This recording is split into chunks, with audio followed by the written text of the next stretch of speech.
Hello and welcome to April's edition of PW Talk. One time for once this month, which is always nice. I've got a busy schedule the next month, but I found a bit spare time to get this done.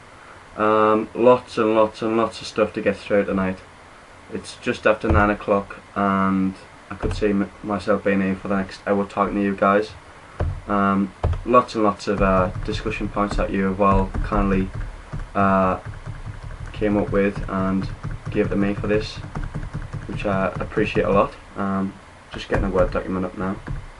So, usual order, football first, then we'll talk about stuff on the boards, then from there general wrestling talk, and finishing off with a bit light-hearted humour, off-topic stuff really.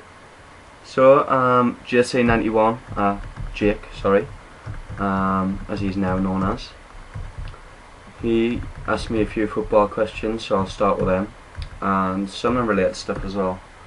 Do you think there's a refined sense of optimism on Wayside since Di Canio's appointment? Definitely. Goes without saying, since his arrival we've beat Newcastle away from home, and may I add, we beat them emphatically 3-0, and the following week we beat Everton for the first time in 20 meetings, so you know he's a cult hero already on Wayside, purely just because of the derby win. And then he's done something that the likes of Mick McCarthy, Roy Keane, Martin O'Neill, Ricky Sprazier, Steve Bruce, nothing any of them could do, and that's beat Everton in a Premier League fixture. So definitely there's a lot of optimism around. We've gone from looking on the cusp of relegation, I thought we were definitely doomed, to possibly, just say this quietly, but possibly a top 10 finish, because if we do manage to get all 3 points at Villa tomorrow, which you know it's going to be tough, but if we do manage to get 3 points, that puts us on 40 and also in 11th place in the table, which is staggering.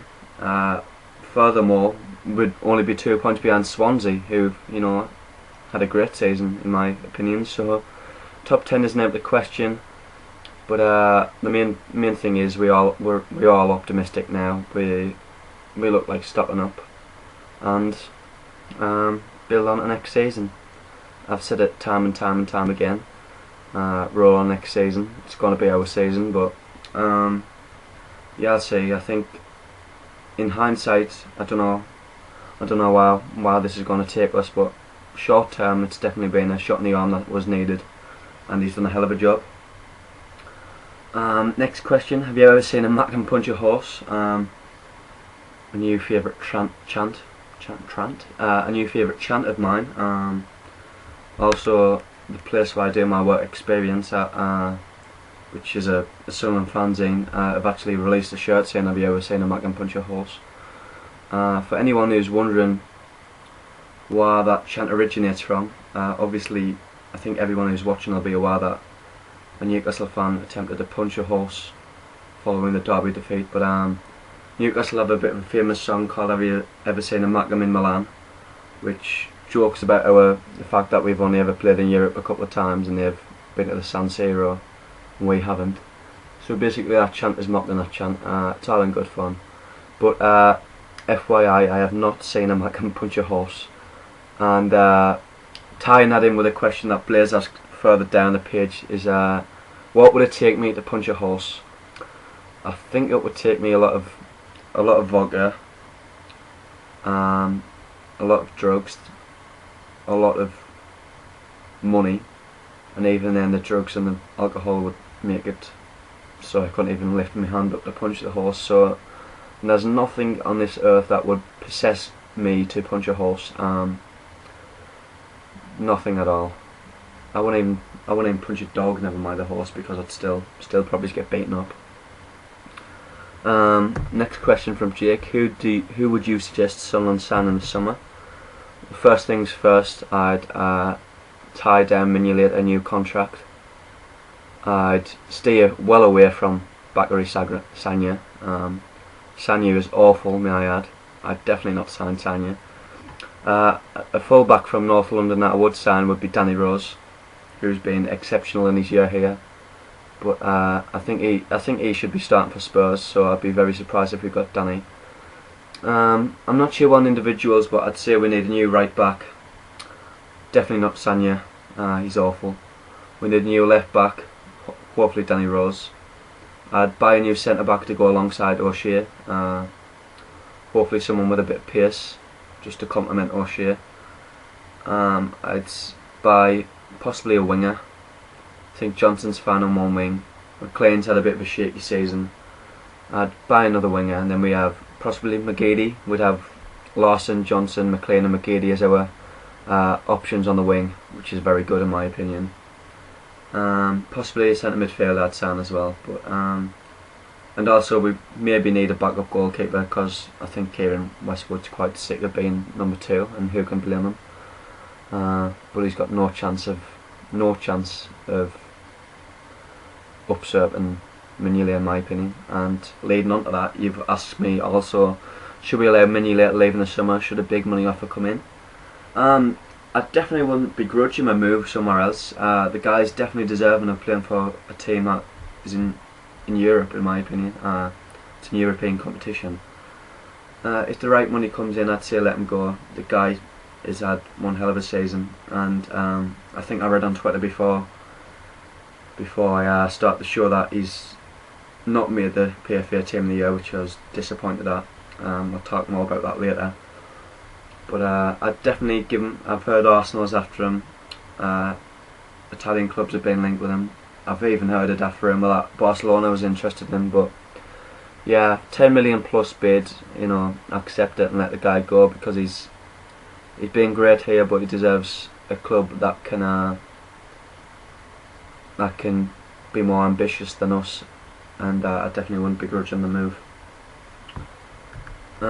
All these questions have been Sunderland so far, and my answer to the next question, which is from On Call, is also Sunderland, because I consider the 1973 Cup Final to be the biggest upset and also the best underdog story in the history of English football, purely because Sunderland were in the second tier that year, what is now the Championship. We won the Championship, and we won a horrible run in the league until Bob Stokell came in November, took the team on a great run, and we beat the likes of Arsenal in the semis, beat Man City at Roker Park, two big teams in the First Division, Premier League as it's now known, and then we went into the final against Leeds United, and Leeds United just a week after were playing in the European Cup final.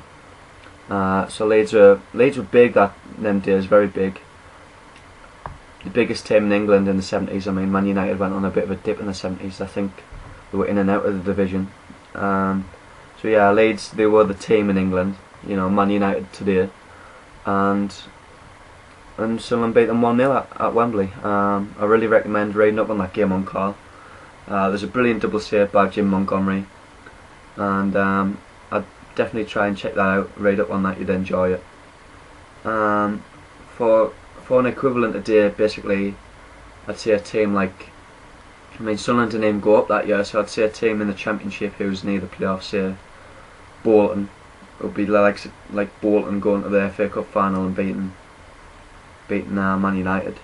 That's the equivalent today. It was just fantastic, and I'm envious that I wasn't around to see it.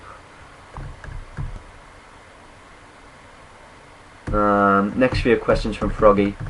Froggy asked me on Twitter recently for a 10-minute chat on a relegation battle. I don't think I can go in depth for 10 minutes about the relegation battle, as this show is going to be very, very long anyway, but I will give my thoughts on the relegation battle because it's very, very interesting. Newcastle's been sucked into it in recent weeks. I touched upon our 3-0 win at St James's, and then yesterday Liverpool battered them by 6-0. And Newcastle were absolutely abject. Shocking performance, and I think if it wasn't for Demba Ba in the first half of the season, Newcastle would have been down and out. You've got to remember, and I know Froggy will know this because he's won quite a few bets because of this. Papi Cisse has scored 2 or 3 goals in the 93rd minute to get them 3 points. So without all them, you know, fortunate last minute winners, Newcastle could have been right down there, even in a worse situation than they already are. But I think it's between Villa and Wigan, and tomorrow's game, Villa against Sunderland. If Villa win, they're out of it. If we win Villa, I think it's a two-horse race between Villa and Wigan for that last spot. And interestingly, both teams play each other on the last day of the season, so I think that'd be one hell of a watch on Super Sunday. But yeah, I think obviously you've seen today QPR and Reading both went down after a 0-0 draw, which was up there with one of the worst games of the season. I think I'd put it on the same level as that awful Wigan QPR game that we all watched when we were at Brezza's a few weeks ago. It was possibly, well, it actually was worse, because at least that Wigan QPR game had 2 moments of brilliance at the end, whereas that game today could have went on for 900 minutes, never mind 90 minutes, and wouldn't have been a goal. So yeah, them two are definitely down, and in my opinion Wigan are joining them. I think they've got a tougher run in than Villa, and they've also got the FA Cup final to contend with. And you know, as much as the players will go out in the press and speak about it, that's definitely going to weigh on your mind if you're a player. You know, I mean, I know survival's important, but do you really want to go 110% into a tackle, possibly injure yourself and miss out on a Wembley appearance, miss out on the chance of an FA Cup winners medal?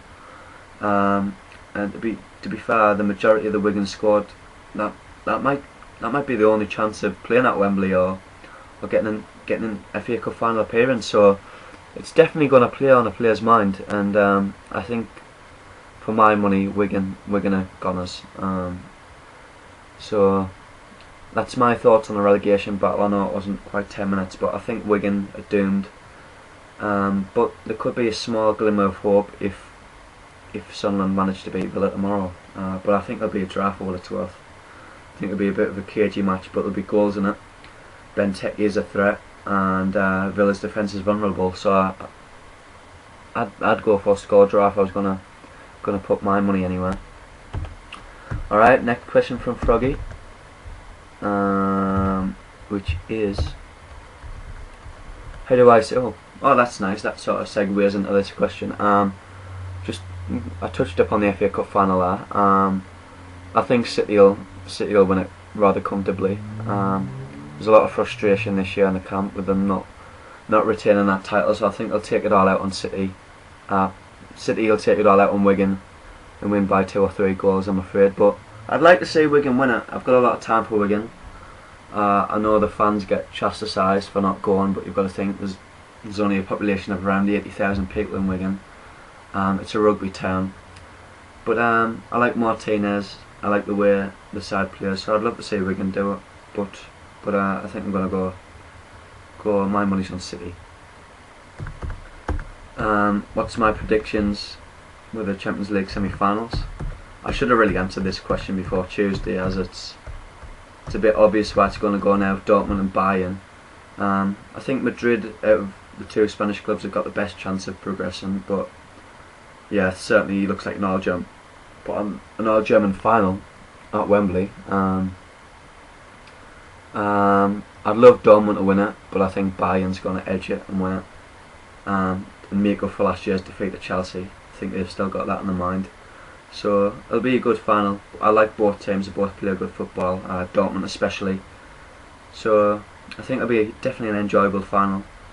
But I definitely want the winners of the Dortmund-Madrid game to win. I'd like to see Mourinho win it, but if not, Dortmund, I'd love to see them win it. One final football-related question here from Froggy. Who would be my manager of the season in the Premier League? If we're talking about all competitions, I'd definitely go with Laudrup. I think I predicted Swansea to go down in the first PW talk in August. So for him to do the job that he has, Michu's been brilliant. For them to win the Carling Cup final, albeit against Bradford, is magnificent. But if we're talking about the league only, then I'd have to give it to Ferguson. He's reacted magnificently to Man City winning the title last year. He's bought wisely in Van Persie and Kagawa, and they've never looked challenged this year. It's been a bit of a struggle for them, in my opinion. So he's bounced back well. The team's bounced back well, and he'd get my vote for manager of the season. Few questions from Sen. Which 4 teams do you think will make the playoffs in the championship? And of those 4, who do you think will be promoted? Yeah, again, I should have recorded this a bit earlier, so it's a little bit more obvious now. But I've gone for Watford, Brighton, Palace and Bolton. That's how the 4 stand now. My reasons for this is, Hull's bottled up the last 2 weeks to get automatic promotion, and I'm actually going to the Hull versus Cardiff game next week. But I think, Cardiff's been on a bit of a low since they got promoted. They've drew the last 3. I think Hull will edge it on Saturday, and that will be enough to get them in the playoffs. Watford have got Leeds, and Watford's at home, but Leeds have been, resurgent under McDermott, so I think Watford will draw that, and that won't be enough to take them up, bearing in mind if Hull get a result. Brighton, Palace and Bolton have all got reasonable fixtures. I'd love to see Brighton and Poirier go up, but I think it'll be Palace and Bolton in the final. My reason for Bolton is because Bolton's just came in form at the right time. Palace, Holloway's got a lot of experience in the playoffs. He's already led Blackpool to success there. So I think it'll be Palace Bolton in the final, and Palace will edge it. Next question. Will Harry Redknapp be at QPR next season? I think Redknapp and Fernandez are having a meeting tomorrow, so I could end up with egg on my face here, but I think Redknapp will start the season at QPR, but for some reason I don't see him lasting the whole season. That place is about to implode, in my opinion. It's a financial wreck, and I think Redknapp will bail out with a lot of money and possibly one last job before he retires to that nice home down south. Sen has also asked me for my team of the season.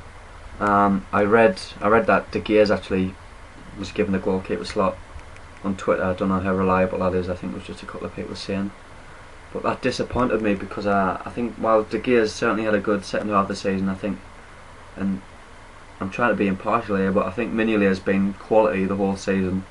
A lot of his peers have came out and praised him. I think we'd have been doomed if it wasn't for Mignolet. If you look at our goal difference compared to the rest of the teams around us, it's brilliant. And part and parcel of this is because of Mignolet. We've kept 10 clean sheets in the league, despite being near that relegation zone. And this guy's to thank for it, in my opinion. So yeah, I'd have in goal Mignolet. I'd have a mostly Man United dominated back 4 with Raphael at right back. I'd have Evans and Ferdinand as the 2 centre backs. I've been impressed with them when they've played with each other this season. I'm a big fan of Johnny Evans. I'd have Leighton Baines at left back. I think that's pretty obvious. The rest of the side's a bit unbalanced. I'd have Carrick in the centre. Either side of Carrick would be Mata and Bale, who have both been excellent. I'd have Michu just behind Suarez and RVP up front. I think them 11 have been the finest 11 players in the league. And while that team may be a bit unbalanced, I think you can get away with it for a PFA team. So yeah, them 11 in my mind anyway are the finest in their positions. And that would be one hell of a team, by the way.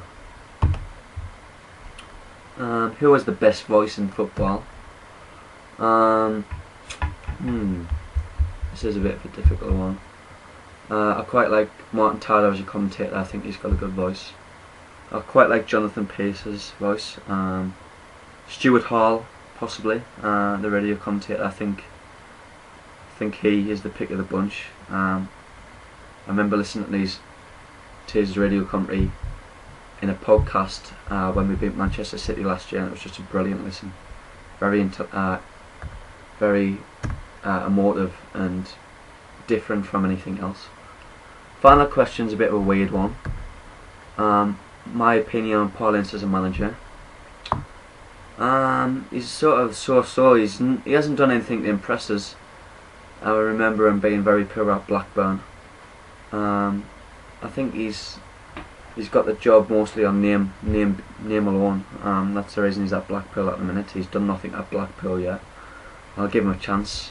Next season will be his first full season there, but based on his history, he's just sort of that. He's not a great manager. You know, he's the type of manager that I probably think back re-signing as a good player. You know, very poor, and I wouldn't surprise us to see him in the door queue again very shortly, because he's been lacklustre everywhere he's been. Blaze, he's asked me what would be more expensive next season, Di Canio's dry cleaning bill or QPR's wage bill. Well, I certainly hope it's Di Canio's dry cleaning bill, because that means we'll be winning a lot of matches if he's going to slide on his knees. But QPR's got a horrific wage bill. It's just for that sake you hope that they're going to get rid of a lot of players. I don't think they've inserted relegation clauses in many contracts of the players, so it's one of them situations where they look fucked. Pompey was similar.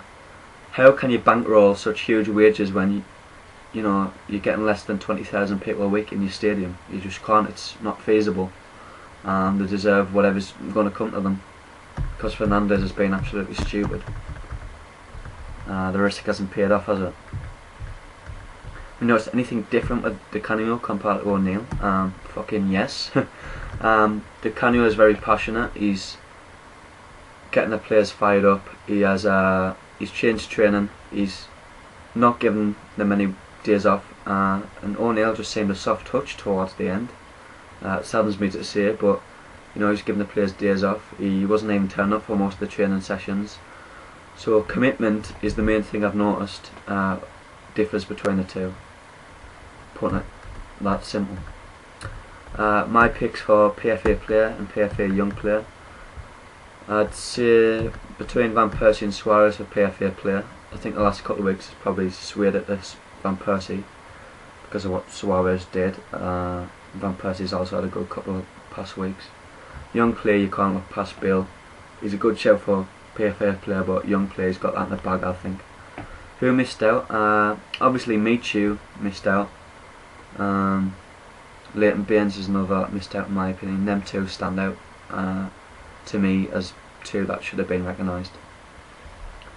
Right, getting our last final few football questions now. We are roughly 22 minutes in the show, so good going. We're nearly at the 25-minute mark, and I'm starting to lose my voice. Suarez the nibbler, your thoughts? Yet again, everything's starting to tie in nicely today, because I just mentioned Suarez. He in attacked. There's no defending it. Tengi and Ban I agree with. It's just a shame that Suarez is such a massive fucking cunt, because the guy is an exceptional football player, but when he behaves like that, I don't want him anywhere near our league.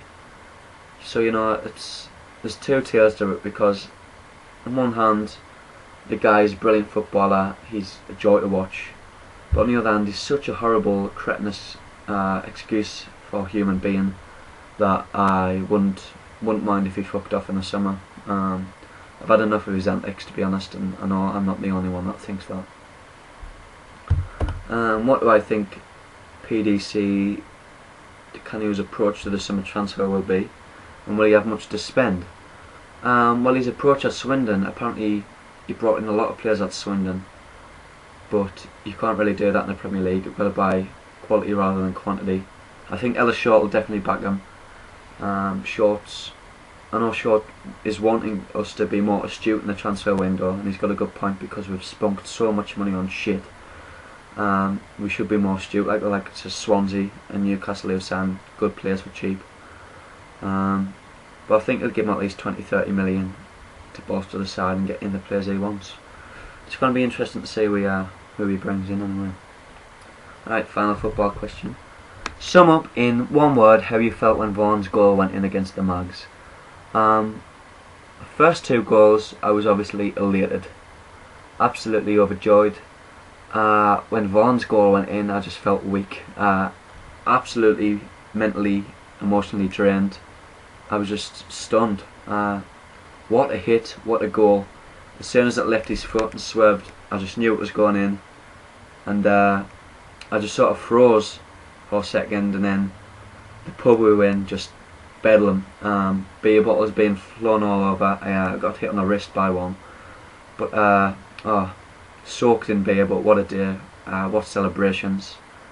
And for the next week, I celebrated accordingly.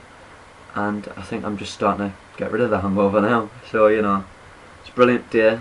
I was just absolutely stunned when that went in. I wrote us off before the match. I thought we were going to get beat 2 or 3-0, and in the end, Newcastle were very poor. We wanted a hell of a lot more, and we performed brilliantly, in my opinion. All right, moving away from football talk, we've had a good 25 minutes on that. PW related stuff. Froggy has asked me to give an overview on the book of PW, which is looking at me opposite. 1 second, I'll get it.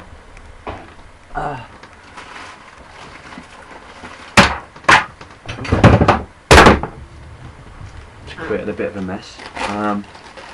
But as you can see, it's a decent sized book here. And the concept of the book of PW is something that came to me when I met up with Monsoon, who was the former off-topic moderator, and Gaza, who's a poster on PW, but doesn't post enough. He should post a hell of a lot more. So everyone, look for Gaza on PW and just spam his visitor message wall and tell him he should post more. Yeah, Monsoon mentioned something similar that PW did years and years back. Basically, the idea is to send the book around the world. PW posted a BW poster, get the book signed, you know, put your name in, write a paragraph, two paragraphs a page, however much you want to write, and then send it the next poster. I took it down to Southampton with me, and I was going to get the guys to write in the book, but that weekend was a whirlwind, very messy weekend, and it just sort of got left and forgotten about. But I've got a few pictures from the weekend that's going to be put in the book. I'm going to write about the weekend and what happened and how fun it was. I'm also planning on meeting Monsoon soon, and Monsoon is going to actually write us a foreword to the book, which is really cool. And as soon as he does that, I'm going to start a thread, and I'm going to ask guys to, you know, contribute, basically sign up and be part of the thing. And when I do get enough sign-ups, I'm going to decide on one lucky chosen one, and that person will get the honour of being the first person to actually be part of that whole concept. So it's a really cool idea. It's been in the works since about September. I think I PM'd Froggy in September. So yeah, it's been a very long process, but I'm really looking forward to getting it done.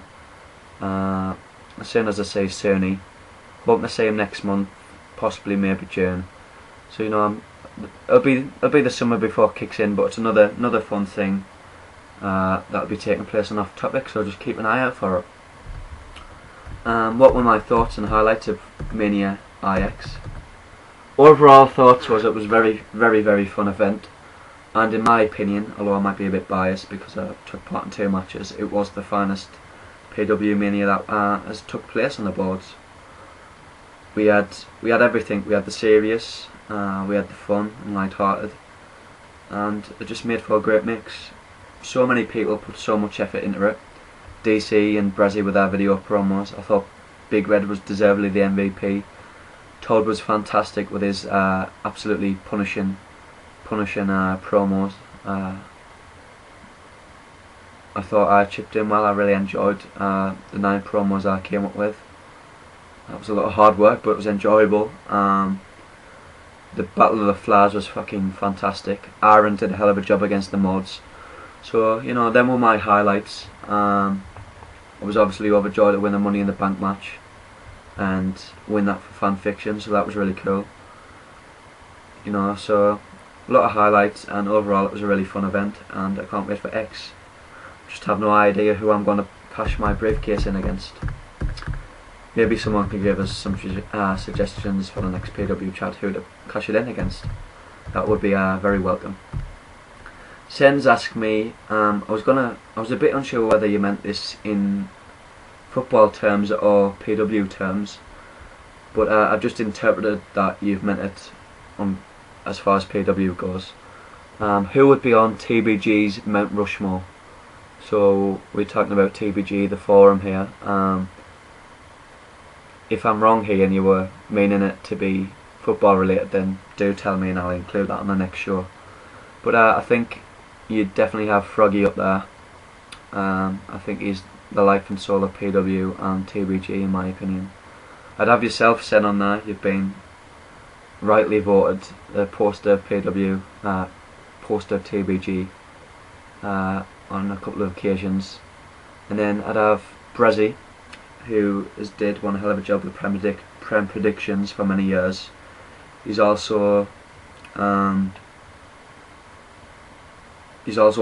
the TBG, the Beautiful Radio Show, which is brilliant, and I'd love to see come back. So he's been as hard working as anyone and deserves to be on there. And finally, I'd give Todd the last spot on the Mount Rushmore. I think he's a very solid contributor, very intelligent. He can also be witty as well, and he's also just been made moderator. So everyone congratulate Todd on that. Then would be my four. I think Jake would just miss out. He'd be a good shout, and possibly Hitman HBK as well. He was very good. But yeah, it was a really fun idea. I don't know who you guys would have on your Mount Rushmore, but to me, I think those four are great shouts. Alrighty, wrestling talk. What are my thoughts on WWE at the moment, and what did I think of WrestleMania? That is courtesy of Froggy. Well, we will all watch Mania together. 11 or 12 of us, however many there was that night in the sitting room. I think there was a bit of a subdued atmosphere when it ended. It was a lackluster show. I thought Taker vs Punk was brilliant. It exceeded my expectations because going into it I felt I was going to be let down, because I got such high hopes for both men, and they were brilliant and easily MVPs of that show. Other than that, it was just so just wasn't worthy of the spectacle that Mania is. Nothing stood out as being on a show that is the highlight of the year, other than the Taker Punk match I mentioned. So, the whole Rock Cena thing, it was just a disappointing match, and the ending was cheesier than one can imagine. It was just absolutely terrible. I've seen better performances by Bakary Sagna than that WrestleMania. So it was just very lackluster and disappointing. Hopefully they rebound from 30 next year, because they've got to hit a home run with that. Blazers asked me how much... Oh, 1 second. I'm giving my thoughts on WWE at the moment. Sorry. Well, it ties into Blazers' question, because Punk's went on absence. He thoroughly deserves to have a break. He's burnt himself into the ground the last few years.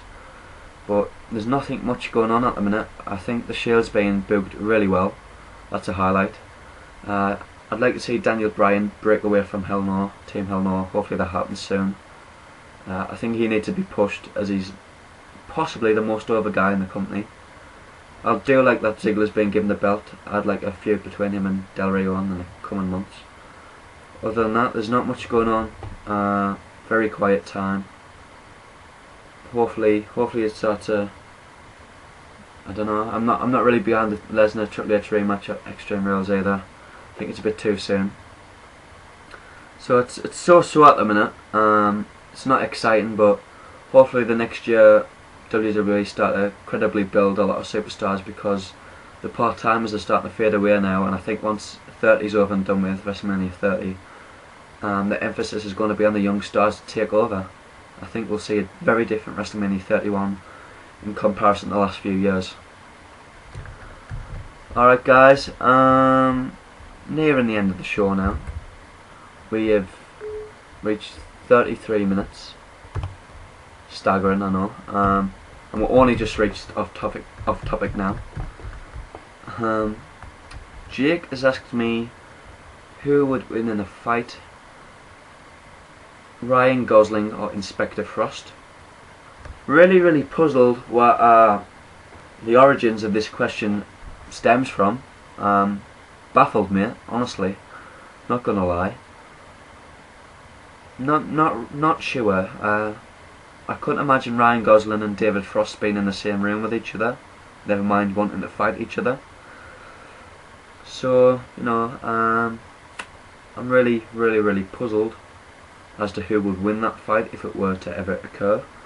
I'd have to give the nod to Ryan Gosling because he's got youth on his side. But then again, David Jason has got a lot of experience. But I think I'd go Ryan Gosling after a 20-minute slobber knocker with a pedigree. I think Gosling will get the win. Another fantasy fight, who will win, Jake or Inspector Gadget? This is from Sen. I think this is more, a little more obvious because Inspector Gadget, he's got a lot on his repertoire. He's got a lot of gadgets here, there, everywhere. And if Jake thought he had the one up on him, Inspector Gadget could spring a surprise and suddenly turn the fight on its head. So I give it to Inspector Gadget there. He's got a good moveset, very skilled. I think he'd win it in about 9 minutes. Clean win. Cut his ear, shooting star press. After he came up with the ladders himself, from the ladders.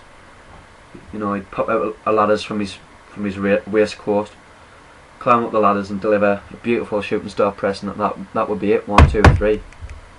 My laptop's fucked up because I banged on it. There you go. I really need a new laptop. Any funds, any spare funds you guys have, just send them my way because my laptop is shit, absolutely shit. Some more off-topic questions from Sen. He's asked me what film am I most anticipating this year. You gave me 3 options here. Man of Steel. Nope. Star Trek 2. Nope. Iron Man 3. Nope. Or something completely different, and the different option wins. I'm really looking forward to the new Fast and Furious. I know they're not fucking Oscar-winning films, but they're just easy watches that I always enjoy. I really can't wait for Hangover 3. I thought the trailer looked good. Although one criticism I do have is I think they gave too much away in the trailer. Another film I'm really looking forward to is Monsters Inc. University. I had a conversation with Brez, Rogue, I think it was Big Red and Aaron on Twitter the other day. A really fun conversation about Pixar movies. So Monsters Inc.'s one that I'm really looking forward to. Also, I can't wait for a film called This Is the End. Tenksy mentioned it in the entertainment thread. It's got the likes of Seth Rogen, James Franco, Danny McBride playing themselves in the film, where doomsday is upon them. So that should be really fun and very different from anything that's coming out. Would Anne Frank have been a believer? Yeah, I saw this the other day about Justin Bieber apparently posting something saying that Anne Frank would have been a fan of his and apologising for her not ever hearing his music. I can only wish that I had to hide from the Nazis, because the possibility of never having to hear that cunt's music would have been worth living in claustrophobic conditions for however long she did. I don't think Anne Frank would have been a believer. I think Anne Frank would have been the type of girl to, very emotional girl. Maybe she would have been a Paramore fan. Yeah, I think that makes more sense to me than her being a fan of Justin Bieber. Although nearly every other girl in this world is, it seems. Slick Bullet, no relation to Bullet, is asking me, would I rather fight 100 horse-sized ducks or 1 duck-sized horse? Bit of consideration here, but I'd have to go for the 1 duck-sized horse. It's all about the numbers game, I think 100 horse-sized ducks would probably just about have me the number advantage, But one duck-sized horse I fancy my chances against, because it's one-on-one, and then you don't have to concentrate on 99 other cons, do you? So I think I'd go for the latter, definitely. Final question of the show. We're nearing 40 minutes. 40 minutes. A landmark, I know, a landmark. We've surpassed the normal 35-minute mark that normally we hit every single month. GX has asked me. You can tell this is 40 minutes long. I'm struggling to even speak anymore. Would I ever consider taking part in the London Marathon or Great North Run? Absolutely. The only thing is, I think I'd have to be very motivated to do it. And to be motivated to do it, I'd have to, do it for some sort of cause, one that would be relatable to me and my family and friends. So without having motivation and a cause to do it for, I wouldn't do it because I'm very unfit, and I wouldn't get in the fitness required to do it, to do either of the marathons. So if I were to do the marathon, it would be purely because of wanting to do it for a specific cause, which I think is the case with a lot of people who run it. But yeah, a lot of respect for anyone that runs it. I'd definitely like to do it in the future, but like I said, I'd need to get into fitness because I can barely run up the street without stopping and being out of breath. Never mind a 26-mile run. So that's everything this month. Hell of a lot we got through this month. I just can't thank you enough for listening and coming up with lots of discussion points for me. It's been fun. It's always fun. Like I say every single month, if there's anything I can do to make the show better, please post. One final thing, Paolo Di Canio is awful. Awful. He's a poor excuse of a footballer and should be sold immediately. Thank you for listening and watching PW Talk. That's it for the month of April. Stay safe, guys.